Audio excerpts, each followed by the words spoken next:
Cześć, witajcie w kolejnym odcinku. Ja właśnie jestem na spacerku z psem, dlatego że za chwilę czeka mnie już podróż też do bohatera dzisiejszego odcinka, więc oglądajcie. A ja sobie gram na gramofonie, trali tralalala. No i tajemnica rozwiązana. Jestem u Nuta, czyli u Mariusza. Kto słuchał audycji w Radiu Bemowo ostatnio, no to już wie, z kim mamy do czynienia, a kto nie, no to teraz się dowie. Młody, obiecujący, bardzo dobry producent muzyczny, który zadebiutował płytą Breathe and Fire. To jest jego wydawnictwo. Mariusz mnie zaprosił, żeby też pokazać Wam swoją kolekcję, ale ja też byłem ciekaw porozmawiać z nim o tym, jak powstaje płyta winylowa, jeśli robi ją się samemu. Tak jest. Wydałem ją na własny koszt, własnym kunsztem. Wszystko przygotowałem sam. Okładkę, przygotowałem nagrania oczywiście, więc jakby to wszystko zmontowałem samodzielnie. Nikt mi tutaj za bardzo nie pomagał, jeśli chodzi o to. Trochę się rzuciłem z motyką na słońce, no bo nie było to aż takie łatwe, jak myślałem. Mimo że jestem z takiego środowiska mocno szeroko programistycznego, komputerowego, to i tak było to dla mnie jednak okazało się dość spore wyzwanie, żeby to wszystko przygotować. A co było najtrudniejsze? Chyba ta okładka właśnie, bo żeby przygotować taką okładkę, to trzeba pierwsze mieć pomysł. To zdjęcie w ogóle, które zrobiłem, no to jest ciekawa historia, bo zrobiłem je siedząc przy komputerze, ustawiłem sobie lampę po prostu na siebie, komputerową taką, która jest od monitora i cyknąłem sobie po prostu fotkę. I musiałem potem poprawić trochę retusz tutaj wjechał, ponieważ jedno oko było, to jest ciekawa historia, której nigdy jeszcze nikomu nie sprzedawałem. Oko prawe i lewe jest dokładnie takie same, ponieważ zostało przeklejone. Bo się w programie graficznym. Tak jest, bo brat mi pomógł, brat pracował przez wiele lat u fotografa i właśnie wspomógł mi tutaj w retuszu małym tego zdjęcia, bo było tak trochę nienaturalnie ułożone i poprawił mi to, żeby fajnie to już nam wyszło. I przygotowanie jakby tego zdjęcia zajęło mi trochę czasu. Właśnie raz ze względu na ten retusz, ale dwa, że trzeba dostosować odpowiednio formaty graficzne. I tutaj raz, że musiało być bardzo dużej rozdzielczości, bo musiało być chyba rozdzielczości przynajmniej 3000 na 3000, ale dałem chyba 5000 na 5000, żeby była wysoka jakość do druku. Ale jeszcze trzeba przekonwertować paletę barw, no bo nie może być RGB, tylko musi być cmyk. I tutaj nie wszystkie programy to wspierają. Ja się posłużyłem tutaj Canwą akurat w tym przypadku, bo się okazało, że wersja premium ma fajne wsparcie do tego i bardzo dobrze konwertuje kolory, ale trochę mi zajęło odkrycie tego, jak to wszystko porobić, żeby te spady też uwzględnić, tak, które pojawią się przy produkcji, no bo trzeba zostawić jakieś tam marginesy, które przy wycinaniu... Wszystko sam robiłeś, tak, sam projektowałeś. Wszystko jest headmaking, tak można powiedzieć. No to teraz już się sprzedałeś z swoją profesją programistą, bo myślałem, że zaczniesz opowiadać o procesie tłoczenia, szukania tłoczni, wydawcy, masteringu, a ty od razu o okładce, o grafice, o takich rzeczach. No mogę powiedzieć teraz od drugiej strony, jeśli chodzi o tłoczenie. Ciężko jest wydać dziś w takiej formie płytę winylową, że robisz to samemu, produkujesz. Co było najtrudniejsze? Najtrudniejsze to zdecydowanie było znalezienie dobrej tłoczni, bo jednak jest tego na rynku obecnie dość dużo, więc jeśli mam odpowiedzieć, czy jest trudno, myślę, że nie jest trudno, właśnie ze względu na to, że tych firm się pojawiło w Polsce w tym momencie dość sporo i za granicą też, z tego co się ostatnio dowiedziałem, ale to może o tym nieco później. Ale właśnie udało mi się ze sprawą naszego wspólnego znajomego Adama dostać kontakt do jednej z tłoczni, która... Pozdrawiamy Adama, bo nam nie wybaczy, jak go nie pozdrowimy. Tak jest, pozdrowienia. Śledźcie go na TikToku, Muzyczne Inspiracje. Dokładnie. I on mi polecił taką tłocznię, którą miał trochę w cudzysłowie sprawdzoną, ponieważ miał już winyla od innego artysty, który właśnie dokładnie w tej samej tłoczni go robił. No i mówi, weź tam zagadaj, będziesz miał dobrze. No i faktycznie okazało się, że jest tam fajny, spoko kontakt i co najważniejsze było dla mnie, bo nie chciałem robić masteringu osobiście tym razem, bo zależało mi na czasie, a żeby to zrobić, to musiałbym się nauczyć tego robić. I dogadałem się z tamtą osobą, która właśnie już to tłoczyła, że ona zrobi dla mnie. Bo master na winyl musi być inny. Tak, master wymaga jednak trochę zmian, musi być bas całkowicie w mono, gdzie w moich utworach na CD-ku bas nie zawsze jest w mono. Właśnie, to jest wersja I tak na tym- kompakcie. Więc brzmienie się będzie różnić. Na pewno na winylu brzmienie Jak ktoś basu chce jest... sprawdzić, to będziecie mieć link podany do strony Mariusza, to Tak, jeśli... wspierajcie polskich artystów, więc ja Was zachęcam do zakupu, bo ja już mam tą płytę. W ogóle słuchajcie, to jest turbo limitowana edycja. 16 na razie wyszło, Tak, na tak? I razie 16 wyszło- się sprzedało. 15 się sprzedało, bo jedna jest, Jest właśnie tu, tutaj. ale jak ktoś będzie chętny, to Mariusz dotłoczy. Tak. Muzyka jest dostępna na Spotify. Tak? Tak, jest dostępna na wszystkich Więc możecie serwisach sobie streamingowych, sprawdzić. na YouTubie też. Ktoś też w audycji wygrał jedną płytę. Tak. A Mariusz też. Mariusz też. Twój imiennik, tak, tak. tak, tak. Więc długo trwał proces? Samego tłoczenia? No, tłoczenia. Około miesiąca. Miesiąca? Tak, gdzieś tyle właśnie, ze względu na to, że to była ta pierwsza partia, więc właśnie wymagało, żeby sprawdzenie okładki, czy tam wszystko dobrze działa, właśnie to przygotowanie tego masteringu, no i przez to się to wszystko gdzieś około miesiąca trwało. Nie, no niecałe miesiąc. A nagrywałeś płytę ile? Proces Yy, nagrywania wszystkich no to kompozycji, utworów? Zacząłem na początku grudnia zeszłego roku, a skończyłem jakoś pod koniec maja. O, to pół roku. Pół roku, no. Pół roku intensywnej pracy. Tak, była ta praca momentami bardzo intensywna, bo były takie dni, że żona aż miała mnie dosyć i wręcz wyganiała mnie już z tego pokoju, mówi weź no już wreszcie zauważ mnie, spędź trochę ze mną czasu, ale były też takie okresy, że na przykład przez tydzień nie siadałem w ogóle do komputera, bo miałem już przesyt i brak takiej weny też twórczej i potrzebowałem jakichś Szukałeś bodźców. inspiracji. Tak, tutaj bardzo mi pomogły osoby, które są wymienione tam z tyłu płyty, dedykacji. Lista jest długa. No tak, że są 4 główne takie osoby faktycznie, które wymieniłem. Maciek, Bruno, Adam właśnie z Muzycznych Inspiracji i Kamil. Wszystkim jeszcze raz to serdecznie dziękuję, jeśli tego słuchają, ponieważ one wspomagały mi przez cały proces, słuchały tych utworów, aż niekiedy już miałem na pewno dosyć tego, bo słuchały te utwory po kilkanaście razy no i jednak wiem, że to wymagało od nich sporo zaangażowania, ale dawały mi fajne wskazówki, na przykład 2 z nich to też są producenci, więc dawali mi wskazówki takie bardziej techniczne, a 2 z nich bardziej jako słuchacze dawali mi wskazówki kompozycyjne, co by tutaj ewentualnie zmienić. A Marley Ci pomagał? No Marley to jest mój najwierniejszy słuchacz, tak? Piesek, który spędził ze mną wszystkie wieczory przy komputerze, siedział razem ze mną. Odpowiedzialny za proces twórczy, tak? Tak jest, jako wsparcie maskotka drużyny. To tak A można chciałem Cię jeszcze, nazwać. Mariusz, dopytać, dlaczego zdecydowałeś się na wydanie na płycie winylowej? Moda? No bo sam chyba zbierasz, Nie. tak? Czy I to jest chciałeś kolejna też w swojej zasługa kolekcji Adama. mieć? Kolejna zasługa Adama. Adam ma naprawdę ogromny wpływ na tą płytę i właśnie dzięki niemu wydałem winyla. Przekonał mnie do tego, bo mieliśmy wiele rozmów na ten temat, zanim podjąłem decyzję jeszcze o wydaniu w ogóle płyty. Ale kiedy już mu powiedziałem, że Adam, słuchaj, mam już 2 utwory gotowe i tak myślę, że nie będę ich wydawał jako single, tylko zrobię album. No i on wtedy już zaczął mi taką myśl zaszczepiać w głowie, Mariusz, dobra, ale jak wydasz, to ja chcę mieć twojego winyla. I tak się I narodziło. tak się narodził ten pomysł. A ja i sądziłem, tak że to- po prostu chciałeś sobie wytłoczyć kilka sztuk, żeby mieć w swojej kolekcji. No, znaczy na pewno to już potem też się stało jakby wyznacznikiem tego, że chcę mieć swojego winyla i dzięki temu też w ogóle kupiłem cały sprzęt, bo dopóki nie wydałem swojego winyla, to nie miałem żadnego sprzętu do odsłuchu winyli, w ogóle wtedy jeszcze nie kolekcjonowałem winyli, więc moja kolekcja winyli w ogóle rozpoczęła się z tą płytą. Zaraz zobaczycie tą kolekcję. Zobaczycie też sprzęt, na którym oczywiście tutaj odsłuchuje Mariusz, no ale też się przeniesiemy do jego tego mikro mini studia, gdzie powstała ta płyta. Co jeszcze możemy powiedzieć o tej płycie?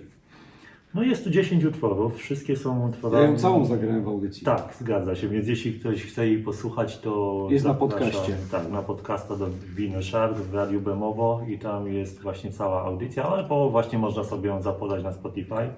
I jest tu 10 utworów instrumentalnych, elektronika instrumentalna. Nie nazywam tego synthwave czy tego typu gatunki, bo wiele osób próbowało mnie kwalifikować jako synthwave i faktycznie single, które wcześniej wydawałem, czy epka nawet, którą wydałem, mogła być pod taki gatunek pociągnięta. Natomiast w pewnym momencie ja zrozumiałem, że to nie jest to, co ja chcę robić. A powiedz mi, czy artyści, którymi się inspirowałeś, żeby stworzyć tą płytę, są w Twojej kolekcji? Tak. Jakieś płyty? Tak. Mam Żana Miszerzara, mam A to Wangelisa pokażemy za chwilę, to i nie mów, Marka co masz, Bielińskiego. pokażemy. To są moi Pokażemy. trzej najbardziej Tak? inspirujący artyści. No to teraz co? Przechodzimy pokazywać kolekcję widzom Twoich płyt, sprzętu, na którym słuchasz? Czy idziemy do studia? Możemy iść najpierw do studia może. No to przenosimy się do studia. Witam, zapraszam do mojego studia. To jest właśnie miejsce, w którym powstała ta moja płyta. Takie małe pomieszczenie. Nie mam jakiegoś bardzo profesjonalnego studia, jak widzicie. Nie jest jakoś bardzo wygłuszone i tak dalej, ale to nie przeszkadza, ponieważ miksuję na słuchawkach. Także cała ta płyta powstała właśnie na tych słuchaweczkach. No i gdzieś też mam tutaj właśnie monitory odsłuchowe, które bardzo mi pomagają, bo komponować nie lubię na słuchawkach, więc komponowanie odbywa się na monitorach, a proces już miksowania, masteringu odbywa się w większości na słuchawkach. I tu jest właśnie cały mój sprzęt, na którym tworzę. To jest mój niedawny nabytek, w ogóle ta klawiaturka właśnie, bo brakowało. tak? Tak, to jest taki bardzo podstawowy sprzęt, który kupiłem za grosze właśnie używaną. Dlatego, że jak widać klawisze mam z boku te główne, ale jak niekiedy potrzebuję coś na szybko poprawić, no to nie chce mi się co chwilę obracać, no i wtedy też ciężko mi jest operować myszką, więc kupiłem sobie taką drugą małą klawiaturkę do takich szybkich poprawek, do jakiegoś, żeby tam wiadomo, nagrać parę dźwięków, to wtedy nie ma już problemu. I to jest to miejsce, w którym się po prostu zamykasz, nikt Ci nie przeszkadza i tu tworzysz. Dokładnie tak. Tutaj mam możliwość się skupienia pełnego na tym procesie twórczym.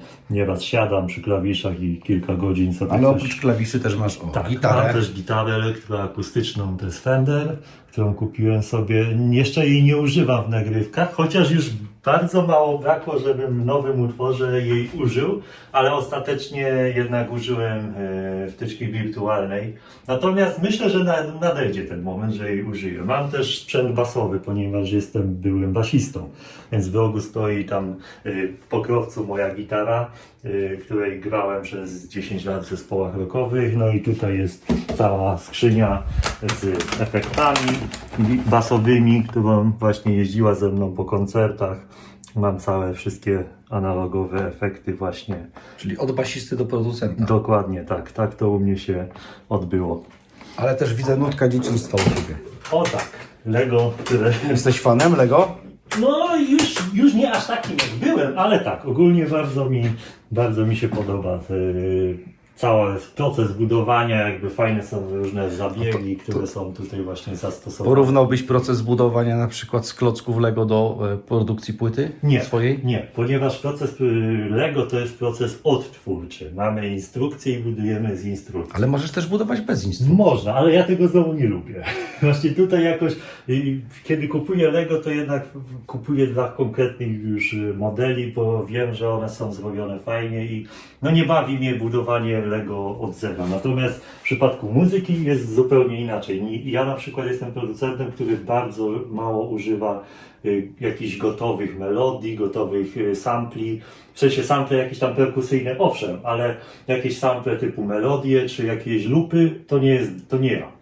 Ja wszystkie na przykład loopy perkusyjne muszę zrobić od zera, więc biorę każdy kick, każde uderzenie perkusji układam osobiście, bo... A pokażesz widzom? Oczywiście, więc mogę tutaj, jak widzicie na przykład, tu są jakieś różne paterny, więc w tym utworze to jest tytułowy utwór akurat z płyty Breath and Fire i każdy loop perkusyjny jest tutaj zaprogramowany właśnie jako takie różne paterny, które są potem ułożone tutaj na górze utworu i widać właśnie każdy ten pattern jest na całość piosenki, tego jest naprawdę ogrom.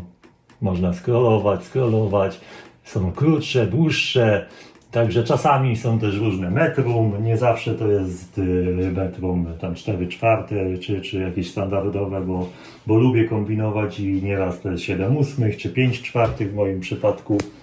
Nieraz na przykład ucinam takty, bo jestem muzykiem, który grał rocka progresywnego i mam też bardzo dużo takich płyt właśnie rockowo-progresywnych, więc daje mi to dużo przyjemność, żeby ta moja muzyka była troszkę taka mniej standardowa, Zdaję sobie sprawę, że to sprawia, że ta muzyka jest trudniejsza w odbiorze.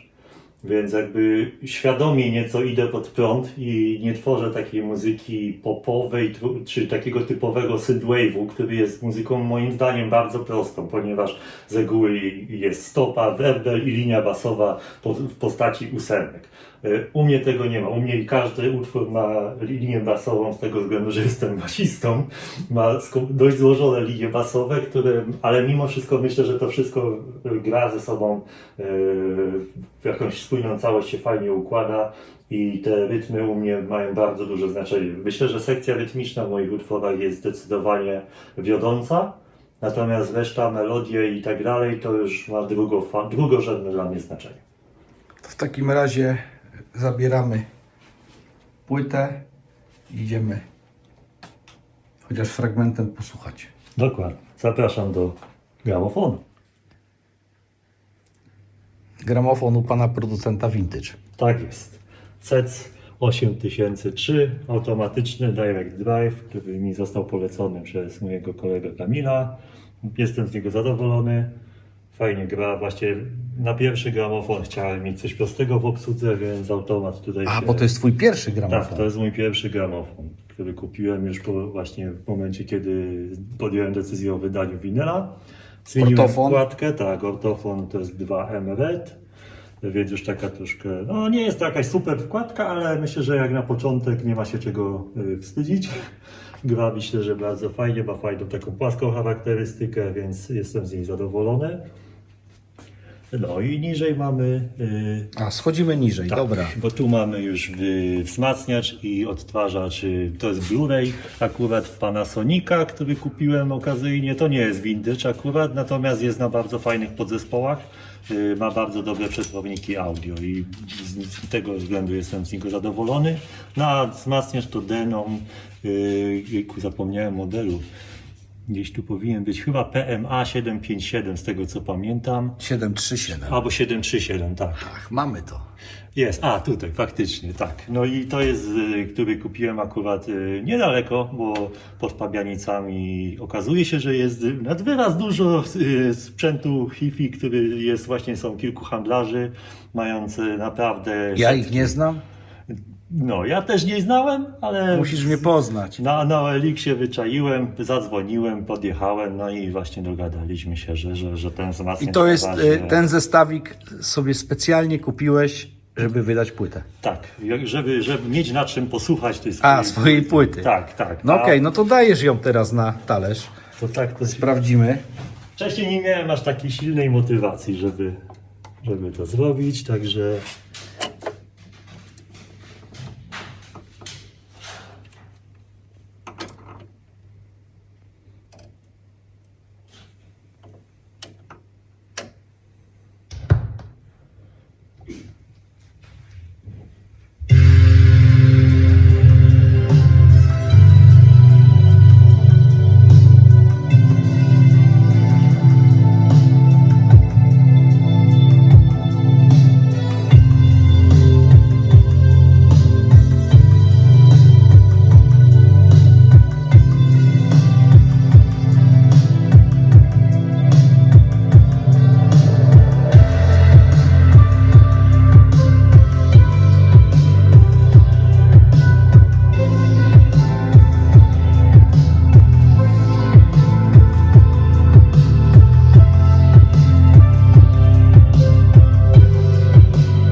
To jest moja kolekcja winyli, którą zaczęliśmy z żoną od właśnie czerwca tak naprawdę, więc dość szybko mi się wydaje, udało nam się ich zebrać. Zaczęło się to wszystko... kupujesz? Gdzie kupuję? Kupuję Dużo kupuję na Amazonie nowe, jeśli chodzi o nowe winyle. Dużo kupuję na Vinted. I na Elixie już troszkę mniej, ale też kilka sztuk się zdarzyło. Natomiast zauważyłem, że na Vinted faktycznie w tym momencie jest mi najłatwiej znaleźć jakieś perełki. Czasami wybieram się na jakieś giełdy winyli, takie targi winylowe. Jeszcze dopiero w tym zaczynam, orientuję się w ogóle, gdzie tu jeździć i czego szukać tam, jak to w ogóle przeglądać, no bo jednak jest to dosyć takie wyzwanie też logistyczne, żeby to ogarnąć. Natomiast powoli już po tych kilku miesiącach, dzięki temu, że mam dość dużo osób w swoim kręgu, które już od lat kolekcjonują winyle, to mam się od kogo zasięgnąć, na szczęście rady, właśnie gdzie pojechać, na co zwracać uwagę i tak dalej. Zaliczyłem już kilka w top, jeśli chodzi o Chyba internet. jak każdy kolekcjoner, kto Ale zaczynał. na szczęście udało mi się, oprócz jednej płyty, wszystkie mi się udało zwrócić, odzyskać pieniądze. A nawet teraz miałem sytuację, że odzyskałem i pieniądze, i płyty. Także wyszłem na tym nawet nie tak najgorzej. Co jest u Ciebie najcenniejsze w kolekcji? Najcenniejsza no to na pewno moja płyta. No to Bo jest- wiadomo. Ale oprócz tego dla mnie są najcenniejsze płyty, które są dla mnie sentymentalne. I mam taką jedną płytę na przykład, ABBA, Waterloo. I to jest płyta, przy której bawili się moi rodzice, kiedy ja jeszcze nawet nie byłem, że tak powiem, planowany. Więc to jest oryginalne wydanie polskie, popisane, właśnie polskie nagrania muza z lat 70. Dla mnie płyta, która oczywiście jest bardzo wartościowa, która normalnie nie jest w ogóle warta, Ale sentyment, dla tak, mnie z tak. sentymentu ona jest po prostu bezcenna. Także to A jest... kolekcjonujesz z żoną, czy każdy Tak. ma swoją półkę? Nie, kolekcjonujemy razem. Na szczęście tak się zdarzyło, że Ale mamy... kupujecie tylko płyty, które obydwoje chcecie? Nie. Kupujemy różnie, ponieważ na przykład ja kupuję dość dużo płyt elektroniki. Na przykład żona nie doceni Kraftwerku, ponieważ nie lubi takiej elektroniki. Ja na przykład chciałem mieć taką płytę w kolekcji i sobie kupiłem. Ale z drugiej strony żona sobie czasami kupuje płyty, które ona bardziej docenia. I na przykład taki Eddie Vedder, żona jest bardzo dużą fanką Pearl Jamu i Eddiego Veddera, no i właśnie to jest płyta, która Ja też wolę głównie dla niej. Pearl Jam niż Kraftwerk. No więc właśnie, każdy ma jakieś fajne gusta muzyczne, nie? Jeśli chodzi o takie płyty dla mnie typowo, które kupiłem sobie ze względu na swoje gusta muzyczne, no to na przykład Jean-Michel Jarre, Equinox. I to jest ciekawe wydanie, bo się okazało, jak sprawdziłem na Discogs, a jest tych wydań od groma, to wydanie według Discogs ma tylko 24 osoby dodane do kolekcji. Dokładnie to wydanie. Nie jest jakieś drogie, ale zdziwiłem się, że tak niepopularne. Jakieś tam Grzebałeś? Tak. Co to może być za wydanie? Znaczy to jest jakieś wydanie francuskie z Dreyfusa, ale ma jakieś określone po prostu napisy, które są tylko na tym wydaniu, nie? Jakaś reedycja to jest chyba po 2 latach od wydania oryginalnej płyty. Może ktoś z widzów nam to wyjaśni. Więc jakby Może ktoś ma to taką. mnie zaskoczyło, mam to w swojej kolekcji właśnie dodane. O, to jest też płyta, którą bardzo lubię i też ma podwójne dla mnie znaczenie. Raz, że lubię sam zespół EMD, ale też bardzo duże ma dla mnie znaczenie utwór Enola Gay, który rozpoczyna tę płytę, ponieważ mój tata jest też byłym muzykiem, grał w zespołach weselnych i też kolekcjonował, jak był młodszy, winyle. I właśnie tą Enolę Gay grał po weselach i pamiętam, kasetę magnetofonową, którą odtwarzaliśmy z moim rodzeństwem, gdzie właśnie wykonywał to OMD. To było jedyne nagranie mojego taty, kiedy śpiewa na weselu, gdzie mogliśmy tego posłuchać, dlatego to ma bardzo, bardzo dla mnie duże znaczenie, takie sentymentalne ta płyta.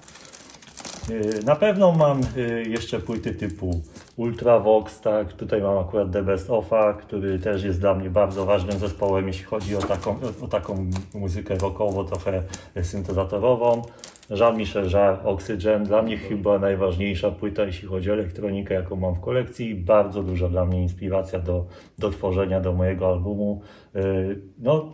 Pan Jean-Michel Jarre tutaj, mając pod uwagę, biorąc jakie miał ograniczone w tamtym momencie zasoby, jeśli chodzi o instrumentarium, to zrobił coś genialnego.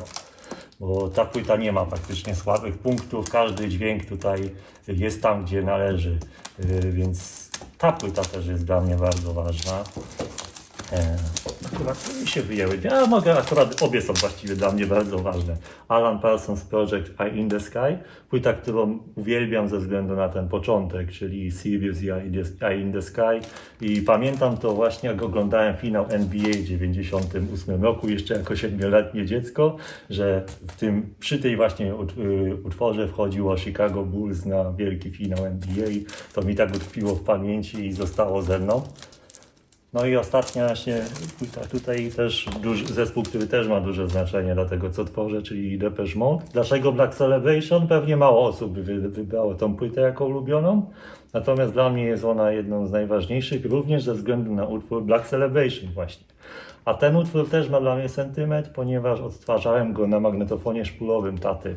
Pamiętam, że włączałem taki wielki, nie wiem, chyba to była jakaś Unitra czy coś takiego i właśnie miał tata kilka szpul. Większość już zdążyła zapleśnieć, ale płyta z Depeche Mode się uchowała i właśnie był to singiel Depeche Mode Black Celebration, który namiętnie odtwarzałem i bardzo mi to dużo radości dawało jako dziecku.